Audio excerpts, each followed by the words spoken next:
जय हिंद साथियों। आज के इस वीडियो में हम संस्कृत भाषा विषय के संस्कृत व्याकरण को देख रहे होंगे। भाषा विषय पढ़ना बहुत ज़रूरी है, उस पर खास करके संस्कृत बिहार बोर्ड के लिए एक वरदान के रूप में है। तो संस्कृत लोगों को, बच्चों को बहुत कम समझ में आता है, इसलिए हम सरल एवं आपके अपने भाषा में समझाने का प्रयास करेंगे। और सबसे पहले हम देखेंगे कि संस्कृत व्याकरण बुक अलग से पढ़ाएंगे हमें आने वाली वीडियो श्रृंखला में। और अभी हम व्याकरण के पोर्शन को देखेंगे। और सबसे पहले हम देखेंगे कि व्याकरण कहते किसको हैं, संस्कृत व्याकरण में व्याकरण किसे कहते हैं। तो व्याकरण उस शास्त्र को कहा जाता है जिसके द्वारा हमें शुद्ध शुद्ध बोलना, शुद्ध शुद्ध पढ़ना, शुद्ध शुद्ध लिखना और शुद्ध शुद्ध सही उच्चारण करना आ जाए। जिस शास्त्र से हमें ये सब सारी बातें कंप्लीटली सीखा जाए उसे हम व्याकरण कहेंगे। आइए देखते हैं व्याकरण किसे कहते हैं। व्याकरण उस शास्त्र को कहते हैं जिससे हमें शुद्ध शुद्ध बोलना, शुद्ध शुद्ध पढ़ना, शुद्ध शुद्ध लिखना तथा शुद्ध शुद्ध उच्चारण करना आ जाए। शुद्ध शुद्ध आप उच्चारण कर पाइएगा तभी आप व्याकरण सही से पढ़ सकते हैं। व्याकरण के 4 प्रमुख प्रकरण हैं। वर्ण विचार, सबसे पहले वर्ण के बारे में पढ़ना है। फिर शब्द विचार, वर्ण बनने के बाद शब्द विचार के बारे में पढ़ना है।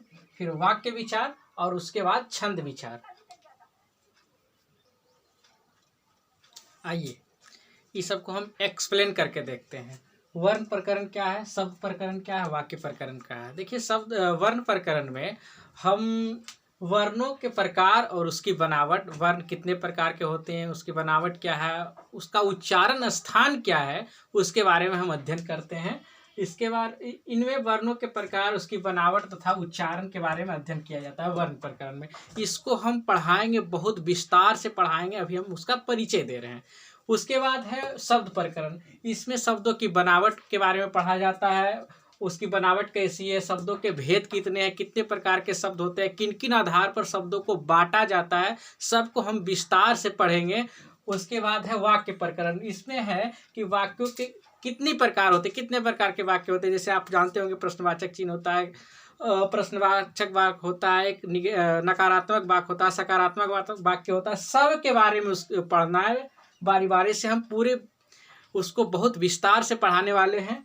इसमें वाक्यों के प्रकार, उसकी बनावट तथा उसके गुणों के बारे में, क्या गुण है, आखिर वो वाक्य नकारात्मक है या सकारात्मक है, उसके बारे में अध्ययन किया जाता है। आइए देखते हैं वर्ण प्रकरण। इसमें वर्णों के प्रकार, कितने प्रकार के वर्ण होते हैं, वर्ण के प्रकार, उसकी बनावट तथा उच्चारण स्थान। हर एक वर्ण का उच्चारण स्थान अलग अलग होता है, उसके बारे में पढ़ेंगे। उच्चारण स्थान के बारे में अध्ययन किया जाता है। शब्द प्रकरण, देखिए अगला है शब्द प्रकरण। इसमें शब्दों के प्रकार, कितने प्रकार के शब्द होते हैं। जैसे आप लोग कुछ पढ़े होंगे, रूढ़ शब्द, योग रूढ़ शब्द, देशज, विदेशज, तत्सम, तद्भव, सब के बारे में पढ़े होंगे। इसके बारे में विस्तार से उसमें अध्ययन किया जाता है। बनावट तथा शब्दों के भेद के बारे में अध्ययन किया जाता है। वाक्य प्रकरण, वाक्य प्रकरण, इसमें वाक्यों के प्रकार, उसकी बनावट तथा उसके गुणों के बारे में अध्ययन किया जाता है। आइए अब हम परिभाषा प्रकरण में कुछ चीज़ों को देखते हैं। सबसे पहला है प्रकृति।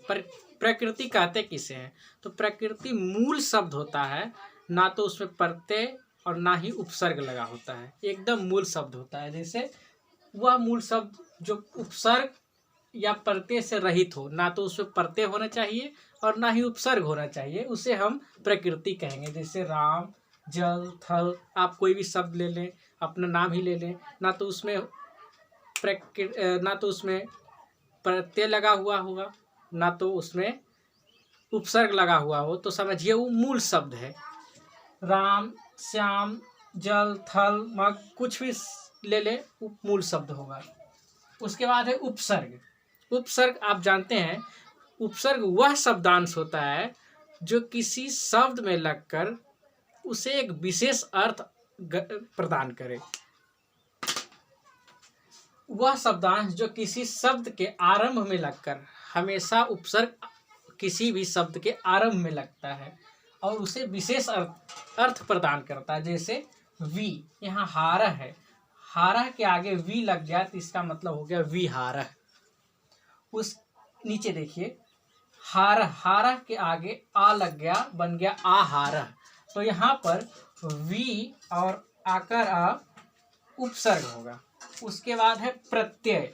प्रत्यय, प्रत्यय वह शब्दांश होता है जो किसी भी शब्द के अंत में जुड़कर उसके अर्थ में परिवर्तन कर देता है। जैसे आइए देखते हैं, दृश्य प्लस अनियर। दृश्य मूल शब्द है और इसमें अनियर प्रत्यय लग गया, संस्कृत का प्रत्यय है और बन गया दर्शनीय। इसका अर्थ होता है देखने योग्य। उसके बाद है कृष्ण। कृष्ण में स प्रत्यय लग गया, इसका अर्थ हो गया कृष्ण, मतलब कृष्ण। आइए आइए इसमें आगे देखते हैं। अगला है परस्मय पदी। परस्मय पदी किसे कहते हैं? तो लकारों के स्थान पर होने वाले, उपयोग होने वाले, प्रयोग होने वाले ती, तह, अंति आदि पदों को परस्मय पदी कहा जाता है। जैसे पठती, पढ़ता है, क्रीडती, क्रीडतः, खेलते हैं। इसमें दो व्यक्तियों को खेलने का सेंस आ रहा है। गायंती, गायंती गाते हैं, मतलब अनेक लोग गाते हैं। उसी में अगला है आत्मनेपदी।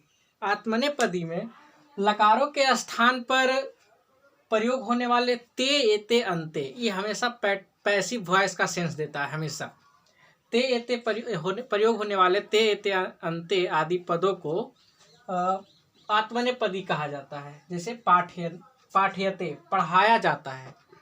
यहाँ क्या, यहाँ अगर हम पठती लिख दें तो इसका सेंस होगा पढ़ता है, लेकिन वही बात को हम पाठ्यते, पढ़ाया जाता है, खुद से नहीं पढ़ता है, पढ़ाया जाता है। गायते, गाया जाता है। तो इसी को हम आत्मनेपदी के नाम से जानते हैं। अगला जो हमारा वीडियो का श्रृंखला होगा वो वर्ण प्रकरण से होगा, और वर्ण प्रकरण को ध्यान से कॉपी पेन लेके पढ़ना है साथ साथ, क्योंकि इससे बोर्ड एग्जाम में बहुत सारे प्रश्न पूछे जाते हैं। तो हम आशा करेंगे कि आप भी हमारे साथ साथ कॉपी पेन लेके बैठेंगे और साथ साथ पढ़ेंगे और देखेंगे कि किस किस प्रश्न, कहाँ कहाँ से प्रश्न बोर्ड एग्जाम में, बिहार बोर्ड एग्जाम में आता है। धन्यवाद।